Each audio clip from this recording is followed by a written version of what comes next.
قلعے کے اندر رومی فوجی اپنی کثیر تعداد کے بھروسے اور لوگوں کے تعاون کے بھروسے پر جوش و خروش سے جنگی تیاریاں کر رہے تھے۔ ان کا ایک بھروسہ یہ بھی تھا کہ نیل کے جزیرے روزہ سے فوراً فوج پہنچ جائے گی اور ان کی تعداد اور زیادہ ہو جائے گی۔ قلعے کے باہر خندق سے ذرا ہٹ کر قلیل تعداد مجاہدین اسلام صرف اللہ کی ذات باری پر بھروسہ کیے بیٹھے تھے۔ فن حرب و ضرب کے ماہرین کہتے ہیں کہ سوچا بھی نہیں جا سکتا تھا کہ اتنے قلیل تعداد مسلمان چند منٹ بھی کثیر تعداد رومی فوج کے سامنے ٹھہر سکیں گے، جبکہ رومی فوج کو شہریوں کی مدد بھی حاصل ہو گئی تھی اور ان کی عورتیں بھی لڑنے کے لیے تیار تھیں۔ مجاہدین اسلام کو اللہ کی اس بشارت کا بھروسہ تھا کہ تم اگر میدان کے پکے ہو تو تم میں سے 100 کفار پر اور تم میں سے 100 ایمان والے 1000 کفار پر غالب آئیں گے۔ ایک رات جب قلعے کے باہر کی دنیا محو خواب تھی، رومی فوج دریا کی طرف سے نہایت خاموشی سے قلعے سے نکلی، کشتیوں میں بیٹھی اور اس جگہ جا پہنچی جہاں سے وہ مجاہدین اسلام پر حملہ کر سکتی تھی۔ تاریخ میں یہ واضح نہیں کہ رومی فوج دریا والے دروازے سے ہی نکلی تھی یا دوسرے دروازوں میں سے بھی۔ یہ پتہ چلتا ہے کہ رومی فوج نے رات ہی رات خندق پر پل ڈال دیے تھے، جو اس مقصد کے لیے ہر وقت تیار رکھے جاتے تھے۔ رومیوں کی یہ کارروائی اس قدر خفیہ اور خاموش تھی کہ مسلمانوں کو خبر تک نہ ہوئی۔ وہ سنتری بھی بے خبر رہے جو پہرے پر تھے۔ مجاہدین اسلام پر اچانک قیامت ٹوٹ پڑی۔ رومی فوج کا یہ حملہ اچانک اور غیر متوقع تھا اور بڑا ہی تیز اور شدید۔ نظر یہی آتا تھا کہ مجاہدین اسلام کو جاگنے کی بھی مہلت نہیں ملے گی اور رومی انہیں ابدی نیند سلا دیں گے، لیکن مجاہدین نے زمین و آسمان، اس تاریک رات اور پھر تاریخ کو حیرت میں ڈال دیا کہ حملہ ہوتے ہی وہ اس طرح سنبھل گئے جیسے پہلے ہی تیار بیٹھے تھے۔ دیکھتے ہی دیکھتے مشعلیں جل اٹھیں اور مجاہدین نے رات کو دن بنا دیا۔ یہ سپہ سالار عمرو بن عاص رضی اللہ تعالیٰ عنہ کا کمال تھا، جنہوں نے اپنے سالاروں کو اور تمام لشکر کو کہہ رکھا تھا کہ دشمن کے ملک میں آ کر چند لمحوں کے لیے بھی غافل نہیں ہونا اور سونا بھی اس طرح جیسے ایک آنکھ کھلی ہو۔ گھوڑے اور ہتھیار تیار رہیں جیسے کسی بھی لمحے حملہ ہو جائے گا۔ حملہ آور رومی فوج کو سب سے پہلا جھٹکا تو یہ پڑا کہ مسلمان اس طرح بیدار ہو کر مقابلے میں آ گئے تھے جیسے انہیں پتہ چل گیا ہو کہ حملہ آ رہا ہے۔ پھر رومی فوج کے جرنیلوں نے غلطی یہ کی تھی کہ بہت سے شہری رضاکارانہ طور پر حملے میں شامل ہونا چاہتے تھے، تو وہ انہیں بھی فوج کے ساتھ حملے کے لیے لے آئے۔ وہ تیر، تلوار اور برچھی چلا سکتے تھے، لیکن جنگ کی صورت میں وہ کسی ترتیب میں ہو کر لڑنے کے قابل نہیں تھے، بلکہ اپنی فوج کے لیے ایک رکاوٹ بن گئے۔ مسلمانوں نے جب بیدار ہو کر قہر اور غضب سے اس جلغار کو روکا تو سب سے پہلے رضاکار شہریوں میں بھگدڑ برپا ہوئی۔ عمرو بن عاص رضی اللہ تعالیٰ عنہ نے اپنے سالاروں کو پہلے ہی ذہن نشین کرا رکھا تھا کہ اچانک حملہ ہو جانے کی صورت میں لشکر کو کس ترتیب میں کر کے مقابلہ کرنا ہوگا۔ اس سے یہ ظاہر ہوا کہ مسلمان ایک ترتیب اور تنظیم میں تھے اور ان کے مقابلے میں رومی فوج اور شہری ایک ہجوم کی صورت میں آئے، اور جب مسلمانوں نے قدم جما کر مقابلہ کیا تو رومی بکھرنے لگے۔ رومی سپاہیوں کو پہلا دھچکا تو یہ لگا کہ مسلمان تو جیسے پہلے سے ہی بیدار تھے اور پھر انہوں نے مشعلیں جلا لی تھیں۔ رومی سپاہیوں کے لیے یہ خلاف توقع صورتحال ایک مصیبت بن گئی۔ مجاہدین نے ان کی بوکھلاہٹ سے پورا فائدہ اٹھایا۔ تھوڑی سی دیر میں مجاہدین اسلام نے رومی فوج کو دفاعی جنگ لڑنے پر مجبور کر دیا۔ عمرو بن عاص رضی اللہ تعالیٰ عنہ نے اپنے لشکر کو خاص طور پر یہ ٹریننگ دے رکھی تھی کہ دشمن قلعے سے باہر آ کر حملہ کرے تو کس طرح لڑنا ہے اور کیا کیا چال چلنی ہے۔ مختصر یہ کہ دشمن باہر آئے تو ایک دستہ اس کے عقب میں جانے کی کوشش کرے تاکہ قلعے میں داخل ہو جائے، اور اگر قلعے کے دروازے پہلے ہی بند ہو جائیں تو دشمن کی باہر آئی ہوئی فوج کو گھیرے میں لے کر آخری سپاہی تک کو ختم کر دیا جائے۔ مجاہدین کو اس قسم کی لڑائی اور عقب میں جانے کی چال کا خاص طور پر تجربہ حاصل ہو چکا تھا۔ اس سے پہلے وہ چند قلعے ایسی ہی چال چل کر لے چکے تھے۔ اب قلعہ بیبیلون کے باہر مجاہدین اسلام نے دیکھ لیا کہ رومی فوج خندق پر پل پھینک کر آگے نکل آئی ہے، تو مجاہدین نے رومیوں کے پیچھے جا کر پلوں پر قبضہ کرنے کی کوشش شروع کر دی۔ سپہ سالار نے پہلے ہی ایک سالار اور اس کے دستے کو اس کام کے لیے مقرر کر دیا تھا۔ کچھ وقت بعد رومیوں نے دیکھا کہ مسلمان ان کے عقب میں آ رہے ہیں۔ اس سے ان کی بوکھلاہٹ اور زیادہ بڑھ گئی۔ انہوں نے خندق پار کر کے قلعے میں واپس جانے کی کوشش شروع کر دی، لیکن مجاہدین نے انہیں جانے نہ دیا۔ خندق کا ایک آدھ پل ہی رہ گیا تھا جو ابھی مسلمانوں کے قبضے میں نہیں آیا تھا۔ وہاں سے کچھ رومی زندہ پیچھے کو نکل گئے۔ خندق کے باہر رہنے والے رومیوں میں سے شاید ہی کوئی زندہ بچا ہو۔ بعض رومیوں نے خندق میں چھلانگیں لگا دیں، لیکن تیر انداز مجاہدین نے مشعلوں کی روشنی میں انہیں تیروں کا نشانہ بنا لیا، اور اس طرح بہت سی لاشیں خندق میں بھرے پانی میں ڈوبنے اور تیرنے لگیں۔ بہت تھوڑے رومی فوجی اور شہری قلعے میں واپس جا سکے۔ قلعے والوں نے جب دیکھا کہ ان کے فوجی تو پیچھے کو بھاگ رہے ہیں، تو مکوکس کے حکم سے قلعے کے تمام دروازے بند کر دیے گئے تاکہ مجاہدین قلعے میں داخل نہ ہو سکیں۔ مسلمانوں کو روکے رکھنے کے لیے مکوکس نے اپنی بہت سی فوج قربان کر دی۔ مورخین نے اس لڑائی کو گھمسان کی لڑائی اور بڑی ہی خونریز لڑائی لکھا ہے۔ بعض غیر مسلم مورخین نے اسلام کے خلاف تعصب کو الگ رکھ کر یہ بھی لکھا ہے کہ ایک طرف صرف جذبہ اور عزم تھا، اور دوسری طرف تعداد اور ہجوم پر بھروسہ تھا۔ جہاں ایک کے پاؤں اکھڑے پورا ہجوم اکھڑ گیا، لیکن مسلمانوں نے اپنے جذبے کو اور ان کے سالاروں نے اپنی عقل کو بہت تحمل سے استعمال کیا۔ اتنی زیادہ گھمسان کی خونریز لڑائی رات ہی رات ختم ہو گئی۔ صبح طلوع ہوئی اور سورج کی کرنیں زمین پر اپنا نور پھیلانے لگیں، تو جدھر نظر جاتی تھی لاشیں ہی لاشیں نظر آتی تھیں۔ کوئی زخمی ان لاشوں سے اٹھتا اور ایک دو قدم چل کر پھر گر پڑتا تھا۔ نیل کا پانی جو کناروں سے باہر آ گیا تھا، جھیلوں اور تالابوں کی صورت میں دور دور تک بکھرا ہوا تھا۔ یہ پانی مرنے والوں کے خون سے لال ہو گیا تھا۔ پانی میں بھی لاشیں گری تھیں۔ خندق کا پانی بھی سرخی مائل ہو گیا تھا، اور اس ہیبت ناک منظر سے مسلمانوں کے نعرے اٹھ اٹھ کر گونج رہے تھے۔ بیبلون کے قلعہ بند شہر کے لوگ اور رومی فوج کے بھاگے ہوئے فوجی قلعے کی دیواروں پر کھڑے رات کی لڑائی کا انجام دیکھ رہے تھے۔ اوپر سے تو یہ بھیانک منظر اور ہی زیادہ خوفناک اور ہیبت ناک لگتا تھا۔ کہاں ان لوگوں کا یہ عزم کہ مسلمانوں کو شکست دینے کے لیے عورتیں بھی لڑیں گی، مگر ہوا یوں کہ مرد بھی جم کر نہ لڑ سکے، اور کٹ مرے، یا جو بچے وہ بھاگ کر شہر میں پناہ گزین ہوئے۔ اگر شہر کے دروازے بروقت بند نہ کیے جاتے تو دیواروں کے اندر بھی یہی منظر ہوتا کہ رومیوں کی لاشیں بکھری ہوئی ہوتی۔ مکوکس کو اس کے مخبروں نے بتایا کہ شہر کے لوگ اور فوجی دیواروں پر جا کر باہر کا منظر دیکھ رہے ہیں، جس سے ان کے حوصلے جو پہلے ہی کمزور تھے بالکل ٹوٹ پھوٹ گئے ہیں۔ مکوکس نے یہ سنا تو غصے سے باہر نکلا اور حکم دیا کہ کوئی شہری یا فوجی دیوار پر نہ جائے سوائے ان فوجیوں کے جو قلعے کے دفاع کے لیے اوپر موجود رہتے ہیں۔ یہ حکم ملتے ہی مکوکس کے محافظ دستے کے بہت سے آدمی دوڑے گئے اور دیوار پر جا کر لوگوں کو ہانک کر اور دھکیل دھکیل کر دیوار سے اتارا، اور سارے شہر میں مکوکس کا یہ حکم پہنچایا کہ کوئی آدمی بغیر ڈیوٹی کے دیوار پر نہیں جا سکتا۔ سب دیواروں سے اتر گئے تو مکوکس نے اپنے جرنیلوں اور ایک دو مشیروں کو بلایا۔ کیرس بھی آ گیا۔ ان سب کو ساتھ لے کر مکوکس دیوار پر چلا گیا اور باہر کا منظر دیکھا۔ دیکھ رہے ہو اپنی جنگ کا انجام، مکوکس نے کہا۔ تم نے ان پر سوتے میں حملہ کیا تھا، لیکن یہ خون آلود انجام بتاتا ہے کہ جیسے تم سوئے ہوئے تھے اور مسلمانوں نے تم پر حملہ کیا تھا۔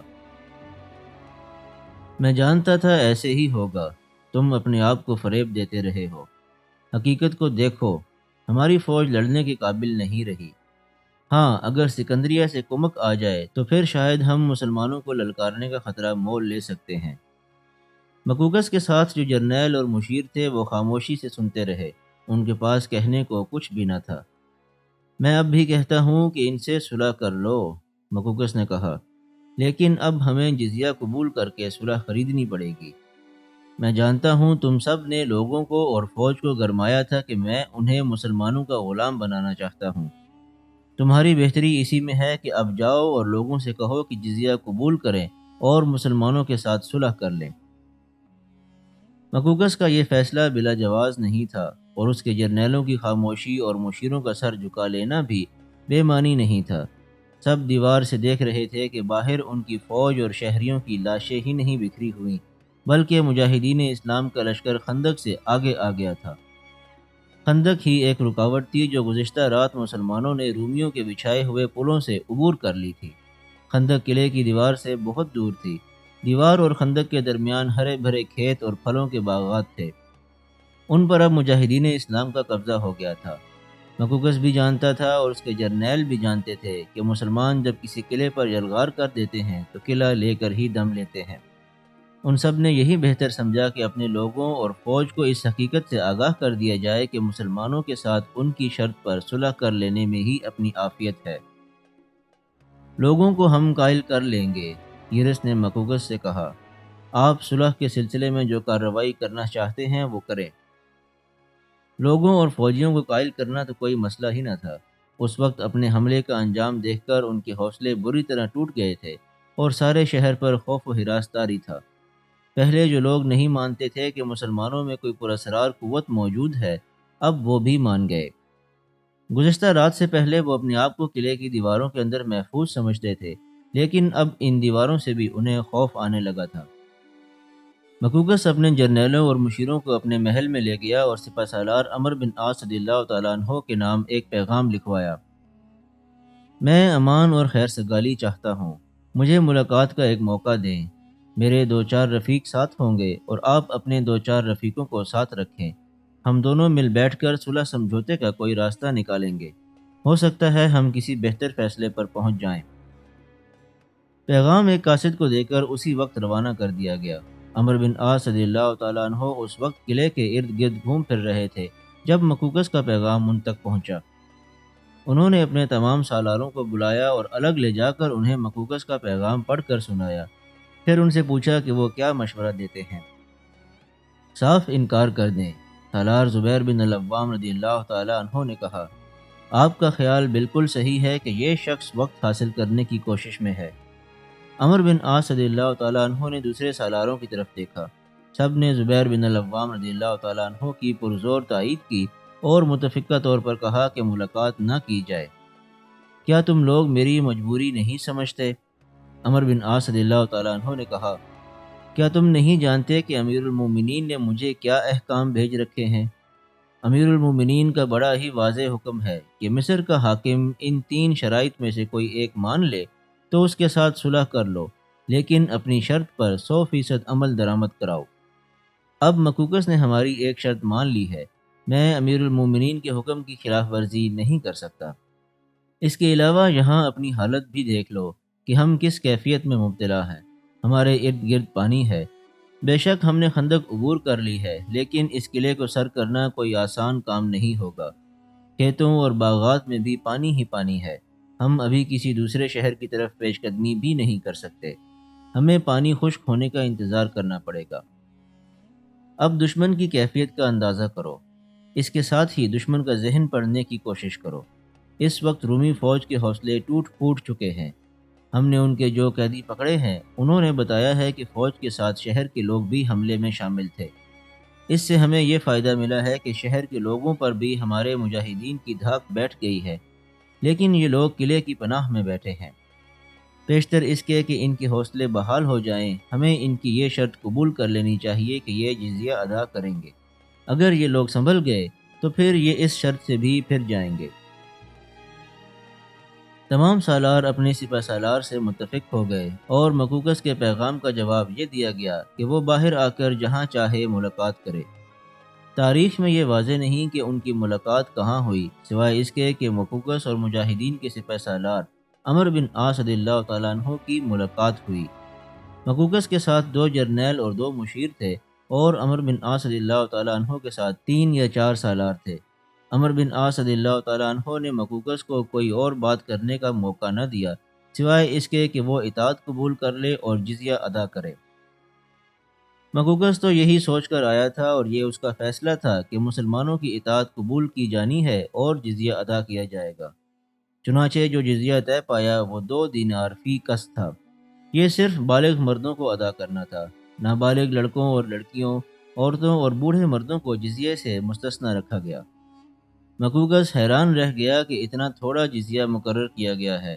عمر بن عاص رضی اللہ تعالیٰ عنہ نے مکوکس سے یہ بھی منوا لیا کہ مسلمانوں کی کوئی جماعت جہاں کہیں بھی چاہے گی کچھ دن قیام کر سکے گی، اور اگر 2-3 مسلمان کسی مجبوری کے تحت کبھی کسی مصری کے گھر ٹھہریں گے تو گھر والے 3 دن ان کی میزبانی کریں گے۔ اس معاہدے میں عمر بن عاص رضی اللہ تعالیٰ عنہ نے مکوکس کے مطالبے کے بغیر ہی یہ بھی شامل کیا کہ مصریوں کی زمین، مال و اموال، ان کے گرجے اور دیگر عبادت گاہیں اور خشکی یا دریا میں کوئی بھی ملکیت ہوگی، یہ انہی کی رہے گی اور مسلمان ان کی حفاظت کریں گے۔ مصریوں کی تجارت پر کوئی پابندی عائد نہیں ہوگی۔ مصری تاجر جہاں سے چاہیں مال لا سکیں گے اور کسی بھی ملک کو اپنا مال بھیج سکیں گے۔ مکوکس نے اس معاہدے پر اپنی مہر ثبت کر دی، لیکن اس نے ساتھ یہ بھی کہا کہ اس معاہدے کی منظوری شاہ ہرقل سے لینی ضروری ہے۔ اس وقت تک دونوں طرف کی فوجیں جہاں ہیں وہیں رہیں اور منظوری جلدی آ جائے گی۔ یہ ملاقات اور معاہدہ مجاہدین اسلام کی بہت بڑی فتح تھی۔ مکوکس واپس اپنے قلعے بیبیلون میں آ گیا تو اپنے ساتھ گئے ہوئے جرنیلوں اور مشیروں سے صلاح مشورہ کیا کہ ہرقل کو کس طرح اطلاع دی جائے۔ عام طریقہ تو یہ تھا کہ ہرقل کے نام پیغام ایک ایلچی لے کر جایا کرتا تھا، لیکن مکوکس نے کہا کہ یہ مسئلہ اتنا اہم ہے کہ ہرقل نہ جانے کیسے کیسے سوال کرے اور ایلچی جواب نہ دے سکے۔ سب نے بیک زبان اسے ایک مشورہ دیا کہ وہ خود بزنطیہ چلا جائے اور ہرقل کو مطمئن کر دے۔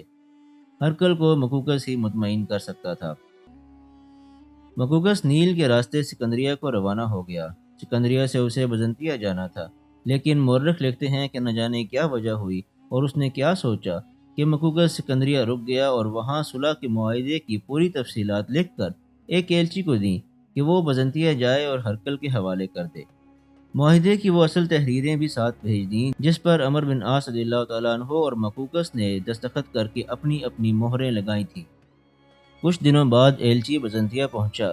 ہرقل مصر کی صورتحال معلوم کرنے کے لیے اتنا بے تاب تھا کہ اسے اطلاع ملی کہ مصر سے ایلچی پیغام لایا ہے تو ہرقل خود باہر کو دوڑ پڑا اور پیغام ایلچی کے ہاتھ سے چھین کر اندر لے گیا اور پڑھنے لگا۔ اس نے جب معاہدہ دیکھا تو اس کے تن بدن کو آگ لگ گئی، اور جب اس نے معاہدے کی تفصیلات پڑھیں تو وہ غصے سے باولا ہونے لگا۔ ایلچی کو اندر بلایا۔ کیا تم مجھے کچھ بتا سکتے ہو؟ ہرقل نے غصے سے کانپتی ہوئی آواز سے پوچھا۔ کیا یہ معاہدہ صرف بیبیلون کے لیے ہے یا اس بدبخت مکوکس نے پورے کا پورا مصر مسلمانوں کی جھولی میں ڈال دیا ہے؟ اور کیا تم مجھے بتا سکتے ہو کہ جزیہ وصول کر کے مسلمان واپس چلے جائیں گے یا مصر کے بادشاہ بن بیٹھیں گے؟ نہیں قیصر روم، ایلچی نے جواب دیا، مجھے فرما روائے مصر نے کوئی ایسی بات نہیں بتائی سوائے اس کے کہ یہ پیغام آپ کے حضور پیش کر دوں۔ کہاں ہے وہ؟ ہرقل نے پوچھا اور خود ہی جواب دیا، بیبیلون میں ہوگا۔ نہیں قیصر روم، ایلچی نے جواب دیا، سکندریہ میں، آپ کے جواب کا وہیں انتظار کریں گے۔ ابھی روانہ ہو جاؤ، ہرقل نے حکم دیا، تمہیں بادبانی جہاز تیار ملے گا۔ فوراً سکندریہ پہنچو اور مکوکس سے کہو کہ اسی جہاز پر آئے اور میرے پاس پہنچے۔ نہ جانے کتنے دنوں بعد مکوکس بزنطیہ پہنچا اور ہرقل سے ملا۔ ہرقل نے رسمی طور پر بھی مکوکس کو شاہی احترام نہ دیا۔ مکوکس آخر اتنے بڑے ملک کا فرما روا تھا، لیکن ہرقل کا رویہ ایسا تھا جیسے مکوکس اس کا غلام ہو۔ ہرقل نے اس سے پہلی بات یہ پوچھی کہ اس معاہدے کے بعد مسلمان مصر سے چلے جائیں گے یا نہیں۔ ہاں، مکوکس نے بھی قدرے بے رخی سے جواب دیا، وہ مصر سے چلے جائیں گے۔ تم مجھے دھوکہ دے رہے ہو، ہرقل نے کہا۔ معاہدے میں لکھا ہے کہ مسلمانوں کی کوئی بھی جماعت جہاں چاہے گی جا سکے گی اور جہاں چاہے گی قیام کرے گی، اور دو چار مسلمان کسی مجبوری کے تحت کسی مصری کے گھر رکیں گے تو اس مصری پر ان کی میزبانی فرض ہوگی۔ اس سے صاف ظاہر ہوتا ہے کہ مسلمان نہیں جائیں گے۔ اس کے بعد ہرقل نے مکوکس سے اتنے زیادہ سوال پوچھے اور اتنی وضاحتیں مانگی کہ مکوکس پریشان ہو گیا، اور مورخین کے مطابق اس نے سوچا کہ ہرقل کو حقیقت سے آگاہ کر ہی دیا جائے۔ قیصر روم، مکوکس نے کہا، آپ ان عربوں کی جواں مردی، شجاعت اور کٹ مرنے کے عزم سے ناواقف ہیں۔ آپ کا ان کے ساتھ مقابلہ ہو چکا ہے اور آپ نے اس کا انجام بھی دیکھا ہے۔ کیا آپ مجھ سے اتفاق نہیں کریں گے کہ ان مسلمانوں کو شکست دینا کم از کم ہماری اس فوج کے لیے ممکن نہیں؟ میرے سامنے سوائے صلح کے اس معاہدے کے کوئی اور راستہ نہیں تھا۔ میں نے قلعہ بیبیلون کو ان سے بچانے کی کوشش کی ہے۔ اگر مسلمانوں نے بزور شمشیر بیبیلون لے لیا تو پھر سارا مصر ان کے قدموں میں پڑا ہوگا۔ دیکھو مکوکس، ہرقل نے کہا، تم پہلے بھی مجھے شام کی شکست اور وہاں سے پسپائی کا طعنہ دے چکے ہو۔ اب تم مسلمانوں کی اطاعت قبول کر چکے ہو، انہیں جزیہ ادا کرنے کا فیصلہ کر چکے ہو، اور مصر میں ان کی موجودگی اور حکومت کو بھی برداشت کر رہے ہو، پھر بھی تم مجھے شام کی شکست کا طعنہ دے رہے ہو۔ مکوکس نے اس کا یہ وہم رفع کرنے کے لیے بہت کچھ کہا کہ وہ اس پر طنز نہیں کر رہا بلکہ ایک حقیقت بیان کر رہا ہے، لیکن ہرقل اس کی کوئی دلیل قبول نہیں کر رہا تھا۔ کیا تم یہ سمجھتے رہے کہ میں مصر سے اتنی دور ہوں اور مجھے وہاں کے حالات کی کچھ خبر ہی نہیں؟ ہرقل نے کہا، مجھے پل پل کی خبر ملتی رہی ہے۔ شام کے حالات کچھ اور تھے اور مصر کے حالات کچھ اور ہیں۔ مصر میں ہماری 1 لاکھ فوج ہے اور اس 1 لاکھ فوج میں سے صرف 12,000 فوج لڑی ہے۔ اگر اس فوج کی قیادت عقل مندی سے کی جائے تو ان مٹھی بھر مسلمانوں کو مصر کے ریگستان میں روندا اور مسلا جا سکتا ہے، یا انہیں نیل میں ڈبو دیا جائے اور نیل بہتا رہے گا۔ مصر میں ہماری فوج بڑے مضبوط قلعوں میں محفوظ ہے۔ یہ ذرا جتنے مسلمان اس فوج کا کچھ بھی نہیں بگاڑ سکتے۔ مجھے یقین ہے مقوقس، کوئی ایسا راز ہے جو تم مجھے نہیں بتا رہے۔ مقوقس کو بھی غصہ آ گیا اور اس نے 1-2 جلی کٹی سی کہہ دی۔ تم اپنا سب سے بڑا اور شرمناک جرم سن لو، ہرکل نے کہا۔ جنہیں تم نے میرے قتل کے لیے بھیجا تھا وہ میرے ہاتھوں قتل ہو گئے۔ اب تم غداری کے مرتکب ہو رہے ہو۔ تم نے بزدلی کا مظاہرہ کیا اور مصر عربوں کے لیے خالی چھوڑ دیا ہے۔ ہرکل نے جب اس لڑکی کو اور اس کے ساتھ جانے والے دونوں آدمیوں کو جو اسے قتل کرنے گئے تھے جلات سے قتل کروا دیا تھا تو اس نے اپنے مشیروں اور 1-2 جرنیلوں کو بلا کر یہ واقعہ سنایا تھا اور کہا تھا کہ وہ اس سازش کے جواب میں مقوقس کو قتل کروا سکتا ہے، لیکن ایسا نہیں کرے گا اور انتقام اس طرح لے گا کہ مقوقس کو رعایا کے سامنے ذلیل و خوار ہونے کے لیے چھوڑ دے گا۔ اب ہرکل کو وہ موقع مل گیا۔ اس نے تو جیسے طے کر لیا تھا کہ مقوقس کی بات اور کوئی دلیل نہیں سنے گا۔ وہ جانتا تھا کہ روم کی فوج جو مصر میں ہے وہ نفسیاتی لحاظ سے اور حوصلے کے لحاظ سے لڑنے کے قابل نہیں، لیکن اس نے مقوقس سے انتقام لینے کا فیصلہ کر لیا تھا۔ ہرکل نے اسی وقت حاکم شہر اور کوتوال کو بلایا۔ وہ دوڑتے ہوئے پہنچے۔ ہرکل نے حکم دیا کہ مقوقس کو ہتھکڑیاں اور بیڑیاں ڈال دی جائیں اور اسے بزنطیہ شہر میں گھما پھرا کر اور پھر ایک جگہ رک کر لوگوں کو اکٹھا کیا جائے اور اعلان کیا جائے کہ یہ شخص غدار ہے، اس نے مصر مسلمانوں کے مٹھی بھر لشکر کے حوالے کر دیا ہے۔ اس کے بعد اسے سلطنت روم سے نکال دیا جائے، اس کی ہتھکڑیاں کھول دی جائیں لیکن بیڑیاں پاؤں میں رہیں اور اسے اور زیادہ ذلیل و خوار کر کے سلطنت بدر کر دیا جائے۔ ہرکل کے حکم کی تعمیل ہوئی۔ مقوقس کو ہرکل کے حکم کے مطابق ذلیل و خوار کر کے سلطنت بدر کر دیا گیا۔ ہرکل نے انتقام لے لیا۔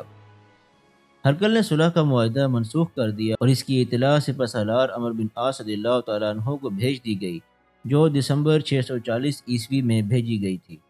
عمرو بن عاص رضی اللہ تعالیٰ عنہ نے قلعہ بیبیلون پر یلغار کرنے کا منصوبہ تیار کر لیا، جو بظاہر ناممکن تھا۔ کوتوال اور حاکم شہر جب ہرکل کے حکم کی تعمیل کے لیے مقوقس کو ہتھکڑیاں اور بیڑیاں لگانے کے لیے باہر لے گئے تو ہرکل کی ملکہ مرتینہ تقریباً دوڑتی ہوئی اس کمرے میں گئی جہاں ہرکل اپنی عدالت یا دربار لگایا کرتا تھا۔ اس نے دیکھا کہ ہرکل نڈھال بیٹھا تھا اور اس کے چہرے کا رنگ زرد تھا۔ چوبدار اور 2 محافظ بت بنے چاقو چوبند کھڑے تھے۔ ملکہ کے سر کے اشارے سے وہ بڑی تیزی سے باہر نکل گئے۔ آفرین شہنشاہ ہرکل، ملکہ مرتینہ نے اپنا ایک بازو ہرکل کے گلے میں ڈال کر اور پھر اس کا ایک رخسار چوم کر کہا، زندہ باد۔ غدار کو یہی سزا ملنی چاہیے تھی۔ موت تو کوئی سزا ہی نہیں ہوتی، انسان دنیا کے جھنجٹ سے آزاد ہو جاتا ہے۔ یہ شخص مقوقس مصر کا بادشاہ بنا ہوا تھا، اب ذلیل و خوار ہوتا پھرے گا۔ اس کے چہرے پر لکھا نظر آئے گا کہ یہ غدار ہے۔ مرتینہ، ہرکل نے آہ لے کر کہا، اسے اتنی کڑی سزا دے کر مجھے خوشی نہیں ہوئی۔ روم کی سرزمین نے کبھی غدار پیدا نہیں کیا تھا۔ لعنت بھیجو اس پر، ملکہ مرتینہ نے کہا۔ اس نے آپ کو نہیں سلطنت روم کو دھوکہ دیا ہے۔ دل پر غم اور افسوس کا اتنا بوجھ نہ ڈالیں۔ آپ کا تو رنگ ہی پیلا پڑ گیا ہے۔ اگر آپ اجازت دیں تو میں ہرکلیوناس کو مصر بھیج دیتی ہوں۔ وہ وہاں جا کر کیا کرے گا؟ ہرکل نے نحیف سی آواز میں کہا، وہاں میرے آزمائے ہوئے جرنیل بھی گھٹنے ٹیک رہے ہیں۔ میں جانتی ہوں آپ کا کیا مطلب ہے۔ مرتینہ نے کہا، وہ لڑ نہیں سکے گا، لڑا بھی تو نہیں سکے گا، لیکن جرنیلوں پر نظر رکھے گا کہ کوئی کھلم کھلا یا درپردہ مسلمانوں کے ساتھ اس طرح صلح سمجھوتا نہ کرے جس طرح مقوقس نے کیا تھا۔ میرا بیٹا ہرکلیوناس یہ کام خوش اسلوبی سے کرے گا۔ مجھے جانا چاہیے، ہرکل نے کہا، یا قسطنطین وہاں جائے۔ تم جانتی ہو قسطنطین تجربہ کار جرنیل ہے، لیکن میری صحت اتنی بگڑ گئی ہے کہ نہ میں جا سکتا ہوں نہ میں قسطنطین کو بھیجنا چاہتا ہوں۔ یہاں کے معاملات اور امور قسطنطین ہی چلا رہا ہے اور میں چاہتا بھی یہی ہوں کہ میرا یہی بیٹا سلطنت روم کی باغ ڈور سنبھالے۔ ملکہ مرتینہ کے چہرے پر ناگواری اور بیزاری کا تاثر آ گیا، لیکن وہ کوشش کر کے ہونٹوں پر مسکراہٹ لے آئی۔ یہ آپ نے ٹھیک کہا، مرتینہ نے بظاہر خوشگوار لہجے میں کہا۔ آپ کی طبیعت کچھ زیادہ ہی خراب معلوم ہوتی ہے، میں طبیب کو بلواتی ہوں۔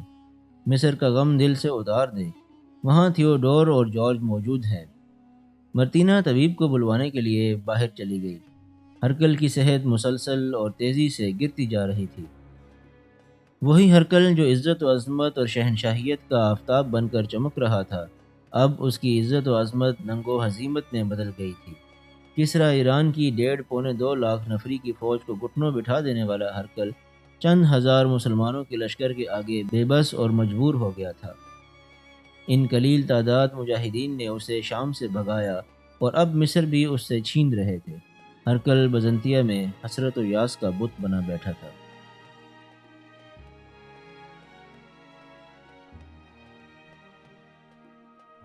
اگر آپ کو ویڈیو پسند آئی ہو تو اس کو لائک اور شیئر کیجیے، چینل کو سبسکرائب کر لیجیے اور بیل آئیکن کو بھی پریس کر دیجیے تاکہ آئندہ آنے والی تمام ویڈیوز آپ کو باقاعدگی سے ملتی رہیں۔